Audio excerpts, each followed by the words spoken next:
Hello to everyone joining us. We're just going to wait a couple of minutes to allow people to filter into the session before starting. We'll probably make a start at 2 minutes past the hour.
Alrighty, I think we'll make a start. Hello everyone, and thank you for joining us today for today's briefing on the conflict in Sudan, looking at the most recent developments in Darfur and pondering the questions about what this means in terms of the humanitarian impact. Are we looking at essentially a new genocide in Sudan, in the Darfur region in particular? And what does this mean for the trajectory of the conflict and the prospects for peace? Joining me today are our panelists, Megan Sutcliffe, our principal analyst for Middle East and Africa, and Edward Back, associate analyst for Sub-Saharan Africa. I'll be hosting today's session. My name is Bennett Manson. I lead the Middle East and Africa team here at Sibylline. As always, with any of our briefings, I encourage you all to submit your questions. We operate the Chatham House rules, so this is a space for free flow of ideas. But of course, please respect those rules. You can submit those questions through the Q&A function or through the chat function, both of which should be available to you.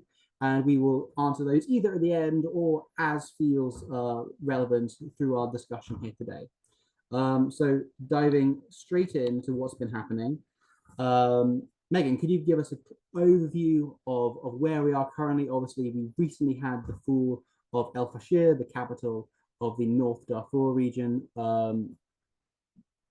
What led up to that? How did it happen? Where are we now? Absolutely. Thank you, Ben. Of course, the conflict in Sudan has an extremely long history, and for anybody looking for slightly more context than we're able to provide in today's briefing, I'd recommend checking out the What Just Happened podcast that we recently published regarding the longer-term developments in Sudan that have led up to the fall of El Fasher. But limiting ourselves to a discussion of the past 2.5 years, as many of you will be aware, in April 2023, civil war broke out between the paramilitary Rapid Support Forces led by Mohammed Hamdan Dagalo, also known as Hemedti, and the Sudanese Armed Forces, which are, of course, led by the general and the leader of the armed forces and the military government, General al-Burhan. We saw initially the RSF making rapid gains in the capital, Khartoum, and taking control of various areas of the surrounding cities of Omdurman and of Bahri. We saw, though, however, the RSF maintaining its primary strength in the Darfur region, which is, of course, where the RSF are most heavily ingrained, both in terms of the location, backgrounds, and networks of its constituent and allied militias, but also in terms of where the economic holdings of RSF personnel, leaders, and Hemedti himself are found. The SAF, for its part, initially maintained control of several cities in the Darfur area. However, between June and November of 2023, it progressively lost control of all of the state capitals in the Darfur region, barring El Fasher. In April of 2024, we saw the RSF beginning a siege of El Fasher that was disastrous for the humanitarian conditions within the city. This continued unabated for over a year, and in February we saw the RSF launching a series of incredibly intense attacks that eventually captured the Zamzam refugee camp, which is located approximately 30 kilometers away from El Fasher.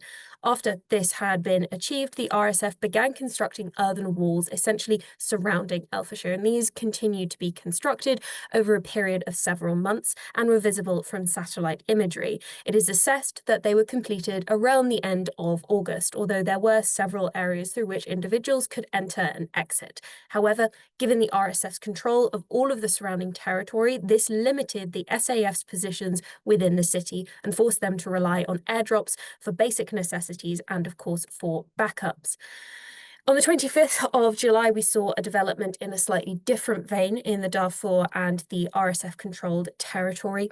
The RSF announced its formation of a government of, quote, peace and unity, and this included the co-opting of several allied militant forces into what was assumed to be more of a governing body, one that attempted to show itself as being capable of governance functions.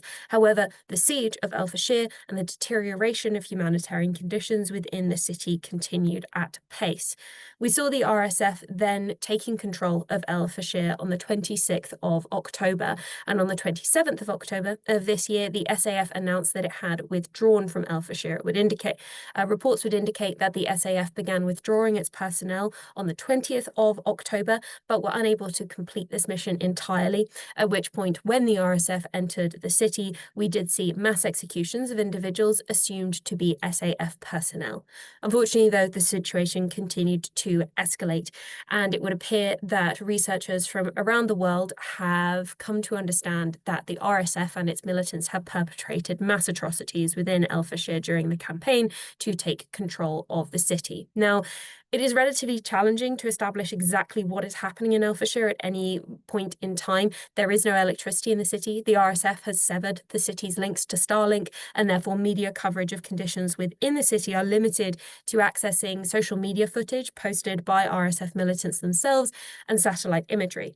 Now, the footage that the RSF have posted show their militants engaging in mass killings, in executions, and in widespread sexual violence throughout the city, but also shouting slogans indicating that they are explicitly targeting civilians based on their ethnicity, essentially that they are targeting civilians from the Fur, Masalit, and Zaghwara ethnic groups. Satellite imagery also shows that mass executions have taken place in a variety of locations and that RSF militants have engaged in house-to-house ethnic cleansing operations. These have included targeting of locations such as hospitals and humanitarian aid distribution points, as well as the exit points in the earthen walls that surround El Fasher. Now, we did see Hemedti acknowledging limited abuses on the 28th of October in a public statement, and said that the RSF is investigating these isolated cases, and they have stated that they've arrested certain individuals, the prominent militant, for example, known as Abu Lala. However, given the RSF's history of perpetrating mass atrocities when taking over cities, and of course the history of their predecessors, the Janjaweed, in conducting exactly the same types of violence, it's unlikely that these investigations are going to be meaningful. This has triggered mass displacement out of the city. However, many international observers are additionally concerned because at its peak, El Fasher was believed to house approximately 500,000 people. Although this population has significantly decreased in recent months, it's believed that only 60,000 people have made it out of the city alive, begging questions of just how many people died as a result of famine conditions within the city, and of course, as a result of the mass atrocities we continue to see being perpetrated within the city's walls.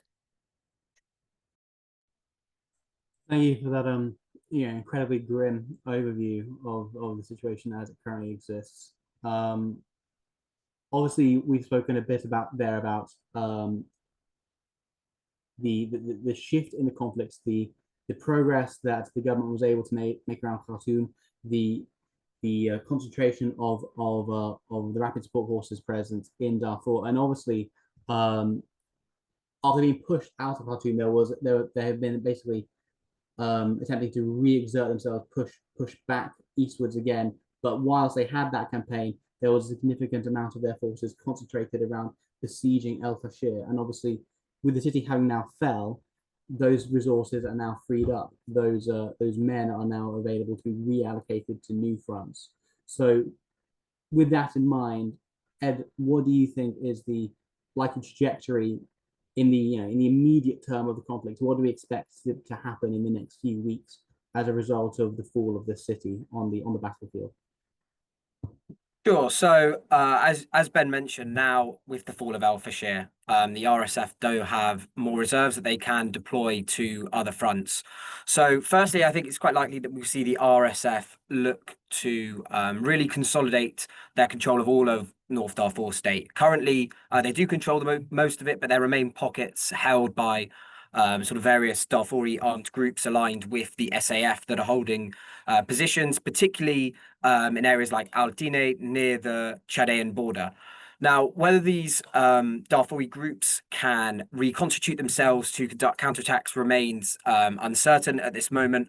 There have been sort of conflicting reports coming from the fall of Al Fashir, some saying that there were senior Darfuri fighters were sort of captured during the fall, but others saying that they were able to sort of evacuate with the SAF in the days immediately preceding the city's fall. But as Megan mentioned, it has been challenging getting information out of Al Fashir currently. But even regardless if they have managed to sort of largely withdraw, it still is uncertain the extent to which they'd be able to sort of repel these RSF offensive. And the reason that a potential RSF offensive in the North Darfur direction to sort of consolidate and take control of that little pocket you can see on the map there near Chad is that one of the RSF's most prominent supply routes comes from Amjaras airfield in eastern Chad, which is sort of located directly west of where essentially the Darfuri fighters currently control their territory. So being able to really take control of all of North Darfur would sort of ease RSF supply lines and make them more direct into areas they control in Sudan. But then elsewhere, it's also likely that we'll see a large redeployment and a big shift in the front line of the conflict towards the Kordofan region. Now, within that, we might see it split between, in one direction, sort of between either North Kordofan or South Kordofan. One, in North Kordofan, I think we might see the RSF look to push towards the regional capital, El Obeid. So the RSF, in the past week, recaptured the town of Bara in North Kordofan, which is located just 40 miles north of El Obeid. Now, that town of Bara, the SAF themselves had only recaptured from the RSF in September. So it shows sort of how fluid the front line is there. But with Bara's capture, it now means that the RSF controls territory to the north, south, and west of El Obeid, and sort of are gradually getting into a position where they can look to try and encircle El Obeid and sort of pressurize the outskirts before they sort of engage in a more sort of formal sieging process.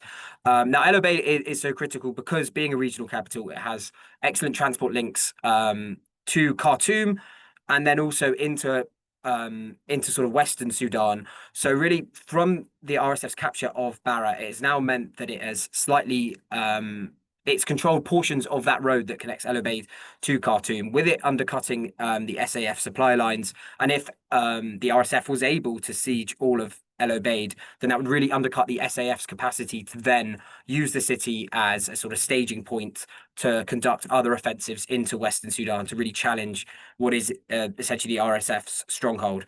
And then elsewhere in Kordofan as well, we might see we will probably likely also see some greater activity in South Kordofan, particularly near the state capital Kadugli, as well as Dilling. So these two settlements, cities, have traded traded hands throughout the conflict. We've seen incredibly intense fighting all around there. And for the RSF, seizing those areas would be so crucial because it would also then secure their sort of rear as well as the supply lines that they get from South Sudan. So it would really just consolidate their total control of sort of that southwestern part of Sudan and really facilitate the ease of their supply lines. And then one other point to mention here is the use of drone attacks by the RSF. So we have seen the RSF really sort of stockpiling and amassing drones in recent months. And while they are sort of used, alongside sort of explicit combat operations, we're also likely to continue to see the RSF use them to strike areas deep in SAF control, sort of in Khartoum or Port Sudan, as a way to sort of challenge the SAF sort of government governance narrative that they're the legitimate governing actors of Sudan, and the RSF can conduct these drone strikes to sort of not only undercut the SAF's capacity to sort of begin reconstruction and sort of ease civilian conditions and humanitarian conditions in these places, but also, as I say, it can really challenge sort of the SAF's legitimacy narrative. So we've seen them previously strike, as I say, the capital Khartoum, as well as parts Port Sudan, but also we've seen them strike Khartoum Airport, as well as energy infrastructure in Khartoum. And that is part of this sort of broader strategic goal to just really undermine the SAF's, as I say, sort of governance narrative and their ability to project sort of stability in the areas that they control. Thank you for that. So essentially, we're still likely to see some fighting in North Darfur. There is some question about shoring up control of supply lines, but ultimately we're expecting them to throw the majority of their fighters into places like North Kordofan, South Kordofan. I mean, interestingly, particularly in South Kordofan, a lot of the areas where they'll be fighting around dealing and so on and so forth, these are crucial areas for the movement of oil from South Sudan north through Sudan to the port of Sudan.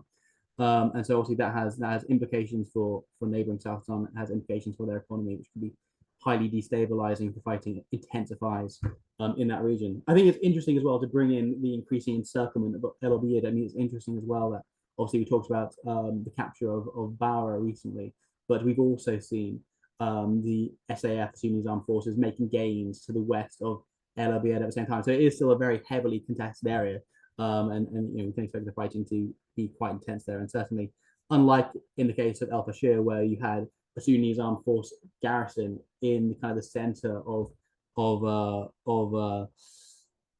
RSF controlled territory, very hard to resupply, very hard to get reinforcements in. Obviously, along that front line through North Kordofan, across around El Obeid, that's a much easier position for the SAF to reinforce and to throw more troops into the mixture. So yes, a very, very intense fighting.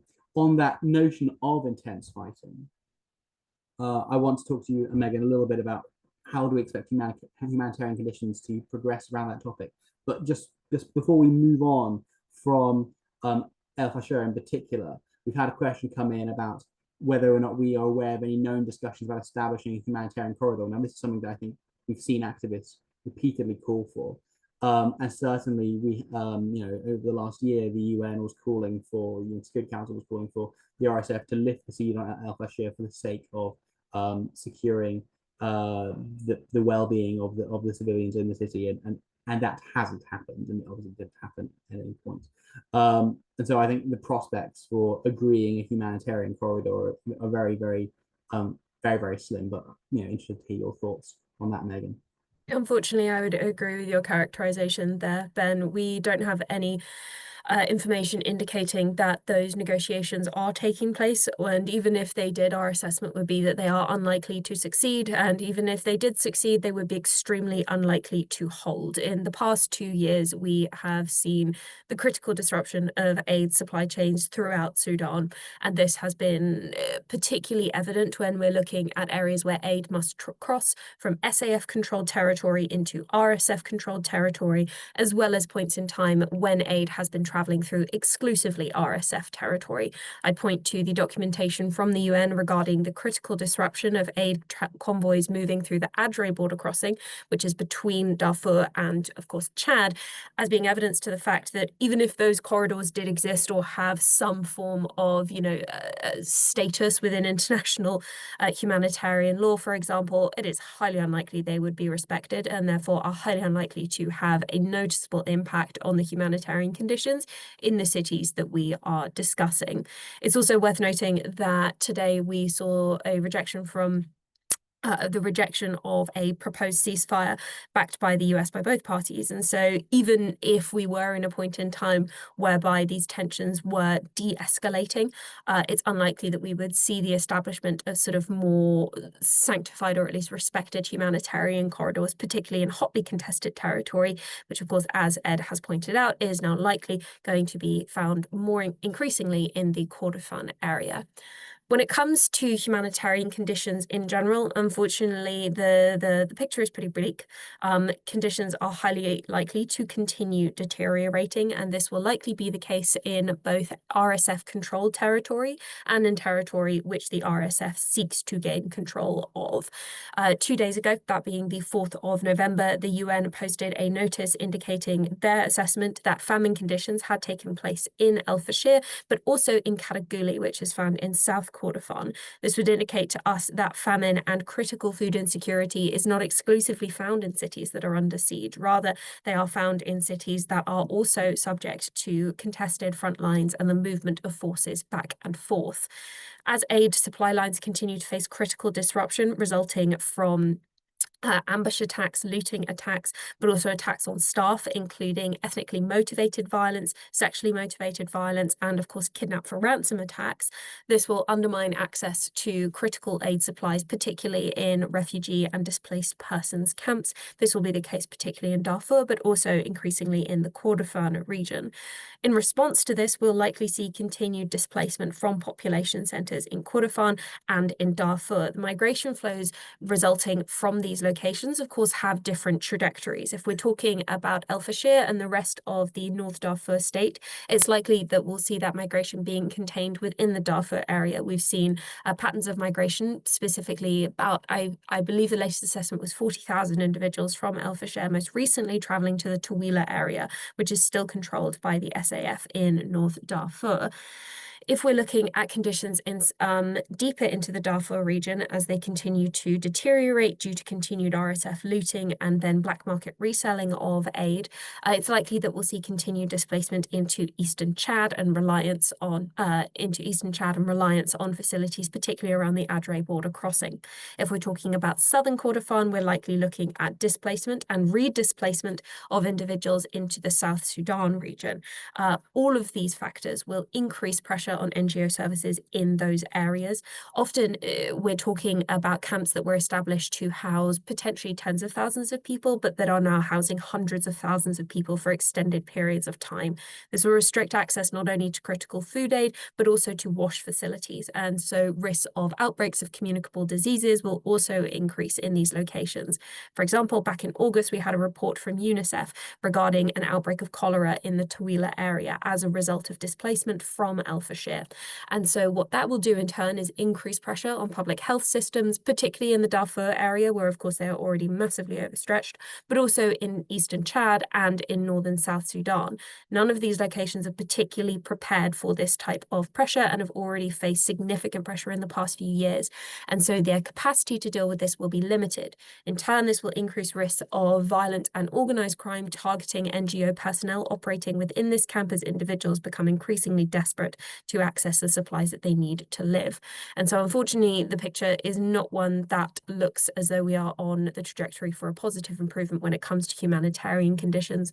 All of that being said, though, it is worth noting that supply lines between Port Sudan and Khartoum are comparatively much stronger. And so conditions within the capital, Khartoum, as we see the SAF engaging in moderate reconstruction efforts, will likely bolster conditions within the city. Though it is worth noting that, of course, continued RSF drone strikes on major infrastructure projects such as Khartoum International Airport will possibly trigger periodic fluctuations in access to international markets.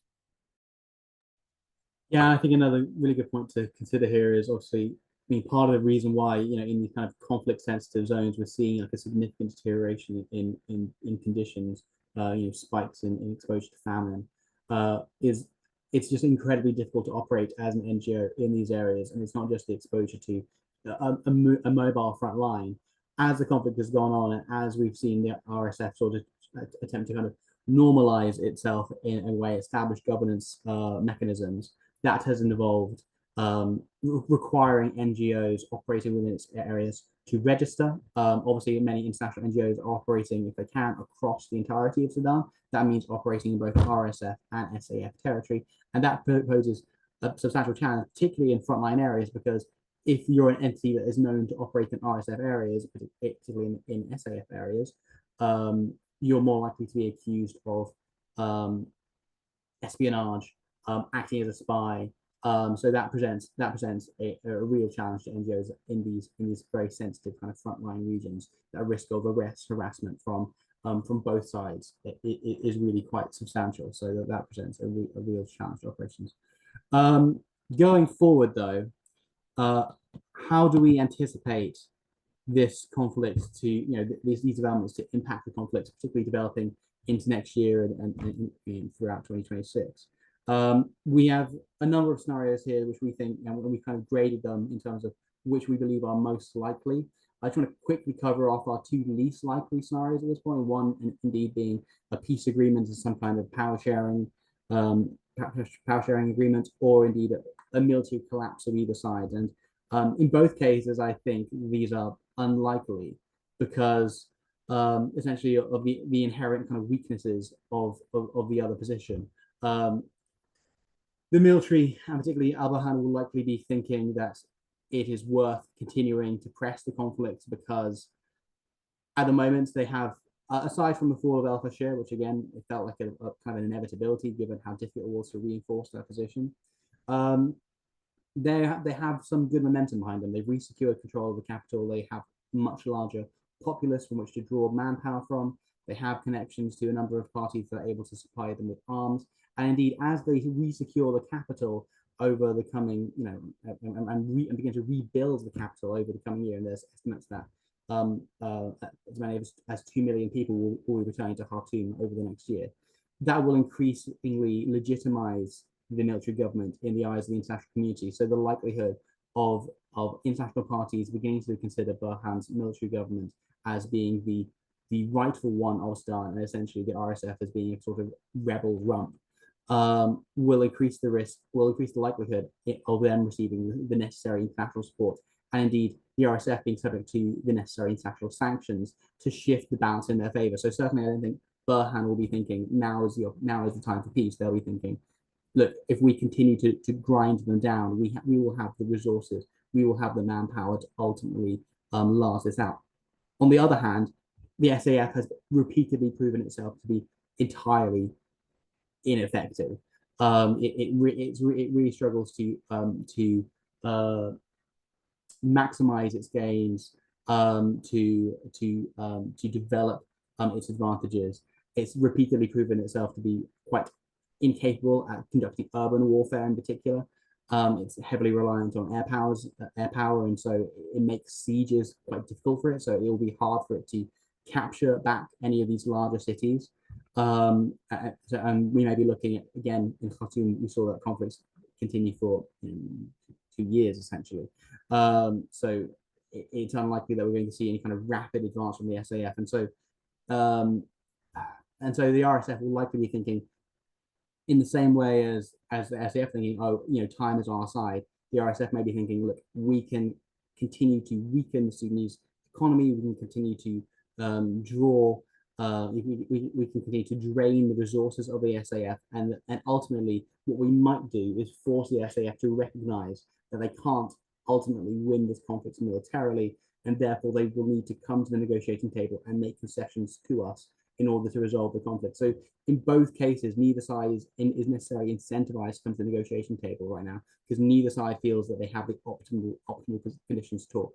The SAF thinks that they can gain more territory. The RSF thinks it can exhaust the SAF into making some kind of concession, and so that is a barrier to any kind of substantial engagement in peace process. And as Megan flagged earlier, we have just seen a ceasefire proposal being rejected by the SAF, even as they're losing control of territory in North Darfur. So this hasn't changed calculations for them. They're still thinking more long term. And indeed, it's likely that the SAF is thinking, as reports of atrocities in Al-Fashir come to the fore, that likelihood of sanctions deteriorating the position of the RSF is more likely. So why would they give in? Why would they make concessions at this point?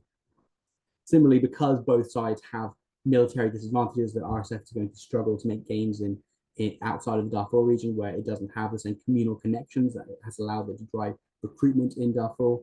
And because of the ineffectiveness of the SAF armed forces, neither side is likely to make some kind of major military breakthrough against the other, and therefore the kind of military collapse on either side is highly unlikely. But enough about these less likely scenarios, which again we've kept because they're still possible and should be considered. Let's proceed with what we think is the more likely scenario. So considering a kind of protraction of the conflict, a kind of maintenance of what we're seeing right now, this back and forth along the front lines, particularly in Kordofan. That is essentially our most likely scenario for now. That's kind of where we think things are going. We're not really seeing one side get any kind of major advantage, maybe some slow incremental gains by the SAF, but nothing substantive. Ed, can you dig into that for us? What does that look like? What's driving that? Sure. So, as Ben said, I mean, essentially, we think it's most likely that we're going to see an extension of sort of more or less the status quo in the conflict that we've observed really since sort of the fall of Khartoum, which prior to the fall of al-Fashir was kind of the most sort of most recent big strategic development. So as I sort of alluded to earlier, a lot of the sort of population centers population centers in Kordofan region, we've seen them trade control throughout the conflict on several occasions, and that sort of scenario whereby the front line is shifting and can be fairly fluid on a sort of local basis within individual regions, but fundamentally in the grand scheme of the conflict and sort of either side making a large strategic breakthrough, it remains fairly static. So we do think that both sides, we'll see sort of temporarily seizing settlements to then have them recaptured and recording into incremental gains and then perhaps being pushed back. But ultimately, we do think, though, that the SAF is more likely to make this sort of gradual progress than the RSF. And why is that? It's mainly down to, sort of as Ben alluded to earlier, advantages in frankly, just sheer manpower in their how they're sort of supplying their troops. It seems as if they will be able to essentially absorb, individual losses that they may have, and then continue to just shift the front line slightly more towards them incrementally. But that being said, within sort of 2026, I think it is important to sort of underline that the likelihood that either side will be able to make, a significant strategic victory on the battlefield that will sort of totally alter the complexion and trajectory of the conflict, I think it is fairly unlikely. That would really include, for the SAF, that would really include sort of really penetrating into Darfur, into sort of those RSF strongholds. And then, on the other hand, for the RSF, that would be, I guess, seizing a lot of Kordofan and then heading up back towards into central areas and towards Khartoum. But I think both of those sort of are pretty unlikely in coming up in 2026. And I think we will sort of see this quite attritional fighting where both sides, are sort of fighting settlement by settlement, and the front line is shifting, but ultimately remains sort of broadly static on a national picture.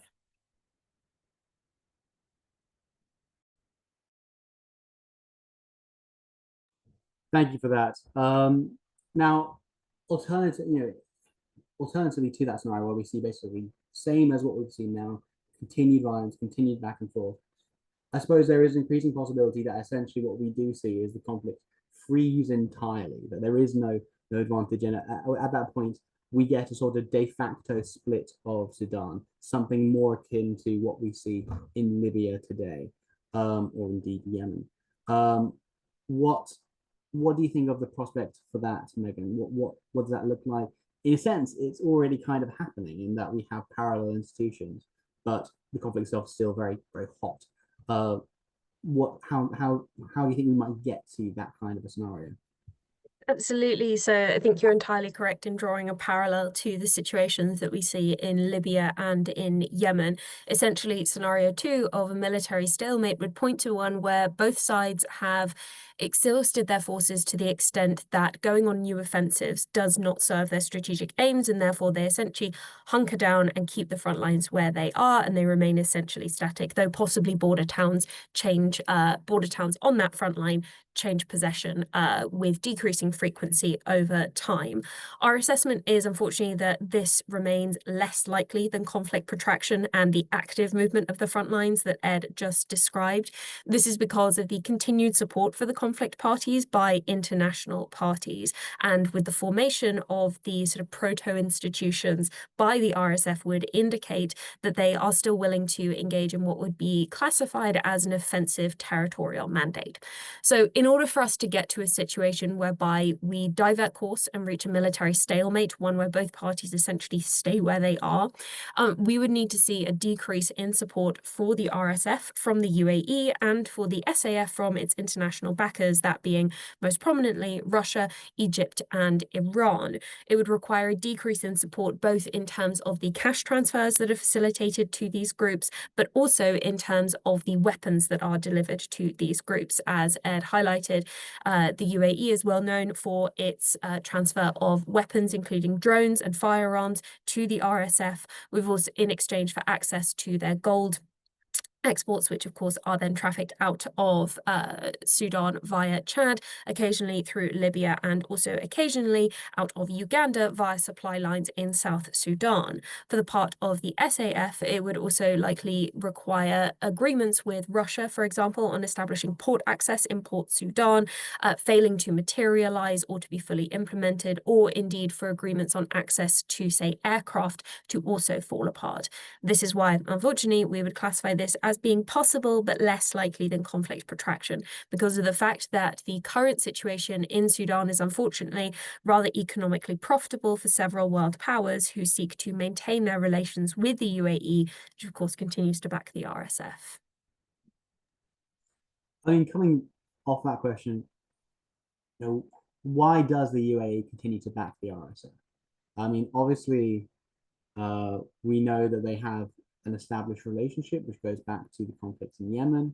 But ultimately, particularly if once the RSF had been kicked out of Khartoum, what is the UAE continuing to do? Essentially backing this course. I think there are four factors we can actually point to here. So the first is that commercial relationship between the RSF's access to gold mining concessions within the Darfur region. Darfur is a minerally very, very rich area, and the exports to the UAE, which is one of the world's sort of hotspots for the exchange and trade of gold, is extremely profitable for the UAE itself. And so there is a commercial aspect that underpins this particular part of the relationship. There's also a commercial aspect in the longer term, although currently Sudan, of course, for a variety of factors, is not necessarily able to produce sufficient agriculture to meet its domestic needs due to the active conflict. It's likely of the UAE's interest to establish relations with the RSF in the belief that in the medium to long term, a stabilization in security conditions would allow for the redevelopment of agricultural infrastructure, which would facilitate exports to the UAE, which is, of course, highly dependent on food imports, given the fact that it is not a location with developed agricultural areas. The third area that we can look to, which really explains why the UAE is allied with the RSF, is, of course, competition for international influence. Saudi Arabia and Iran both paradoxically back the SAF, and the UAE is engaged in soft competition with Saudi Arabia to expand its regional and global influence. This was clearly at play in Yemen several years ago, where we saw the RSF being deployed as a paid militia force. And so the UAE continues to support the RSF in the view that this will help to counterbalance Saudi influence in the area, even as Saudi attempts to portray itself as, say, a potential mediator in this conflict. We've seen several summits taking place in Jeddah, for example, over the past few years. The final point that really underpins the UAE's relationship to the RSF is actually an ideological one. The RSF has frequently portrayed itself as a secular government, one that rejects this idea of Islamist principles being implemented through Sudan's institutions. And of course, the SAF has maintained closer links with the Islamist movement, which was, of course, central to underpinning the regime of Omar al-Bashir, the former president of Sudan from 1989 to 2019. The UAE's foreign policy really stems from a place of working to counter the influence of this more sort of offensive or more Islamist or militarized Islamist governance model. And so their backing of the RSF, which attempts to style itself as secular, also reflects this effort to kind of balance out or to diminish the influence of Islamist movements and the Muslim Brotherhood style movements that are operating throughout the region, but also clearly have a role in Sudan based on its lengthy history and association with these movements.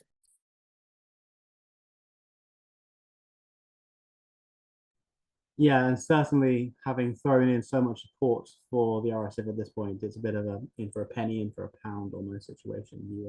It's going to be difficult to maintain your assets and investments over the long term if you don't get some kind of concessions out of an inevitable agreement at the end of this process. Talking about an agreement at the end of this process, if we think ultimately that really a military conclusion to this conflict is highly unlikely in the long term, because frankly, it's going to be very difficult for the SAF to really make gains in Darfur.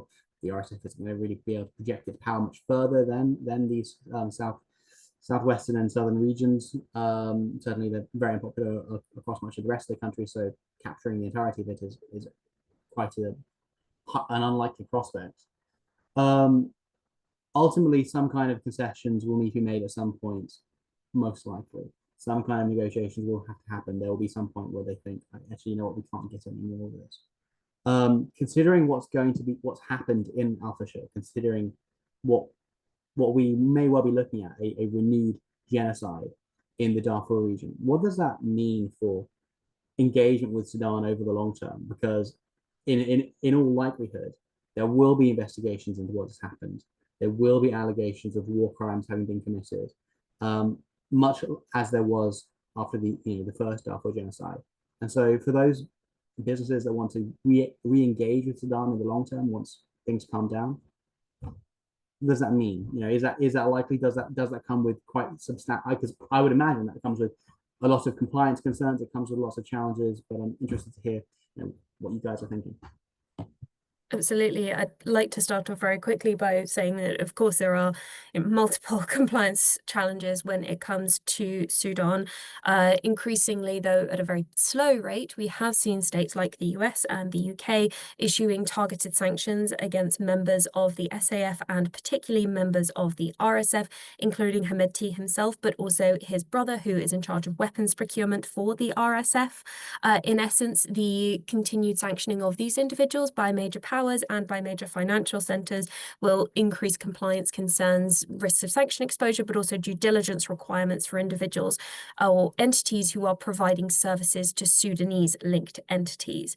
It's also worth noting that when we're talking about compliance concerns, that doesn't necessarily exclusively relate to a sort of criminal liability, which is, of course, what one comes up against if one violates sanctions. We're also looking at civil exposure. So there's recently been a ruling in New York's federal court, the Federal District of Southern New York, which relates to the liability of BNP Paribas, the French bank, which provided banking facilities to Omar al-Bashir's regime in the 1990s and the early 2000s. This was in response to a class action lawsuit that was brought by 3 Sudanese refugees who subsequently became US citizens. They brought a case against BNP Paribas, stating that the facilities that BNP Paribas provided al-Bashir and his regime allowed them to access international markets. And by doing that, that gave them the capital to purchase weapons that then resulted in their torture and displacement. The court ruled in favor of those actions, opening up BNP Paribas to possibly hundreds, if not thousands, of individual lawsuits from refugees who had been displaced from Darfur. And so when we're talking about the exposure of companies to sanctions and to possible liability, it's not simply in the criminal area, it's also in the civil area. And so firms that are engaging in Sudan, particularly those who are, say, tendering government contracts, who are providing letters of credit to government institutions when it comes to their access to international financial markets, their exposure is particularly high. And so the concern is, of course, that certain firms will continue to tender these contracts, but also that others will not. And if others are not, that will make it far more challenging for institutions that are still functioning within Sudan to access international markets and therefore provide services. Of course, unfortunately, though, when it comes to one of Sudan's primary exports, that is, of course, oil via the Great Nile pipeline. And that, of course, facilitates the export of oil from South Sudan via the Port of Sudan facility. And we recently published an update on this particular pipeline, given the fact that on the 24th of October, Sudan's Ministry of Energy and Petroleum issued a letter to South Sudan stating that they would immediately suspend the operations of certain transportation facilities due to RSF drone attacks on the pipeline. So we're not even talking about a situation in which there is a great amount of money flowing into Sudan via financial institutions because of the disruption. However, if we do enter, say, a military stalemate, for example, that has not seen a resolution, and we continue to see sanctions being implemented, the risks of firms facing exposure to those regimes, both in a civil and in a criminal aspect, those will certainly increase. Brilliant, thank you. We've come to the end of our allotted time. I want to thank my panelists for their fantastic insights today. Thank you all for joining us and giving us your time. Thank you for your questions. I hope you all have a fantastic rest of your days. We will be doing these again in future, no doubt, to cover up the latest developments in Sudan. And keep an eye out in general for our briefings. We attempt to do them on a weekly basis, always on interesting and topical topics. So please pay attention. If we didn't address any of your questions today, please submit those to clients@civilline.co.uk. Hope you all have a pleasant rest of your afternoons. Goodbye.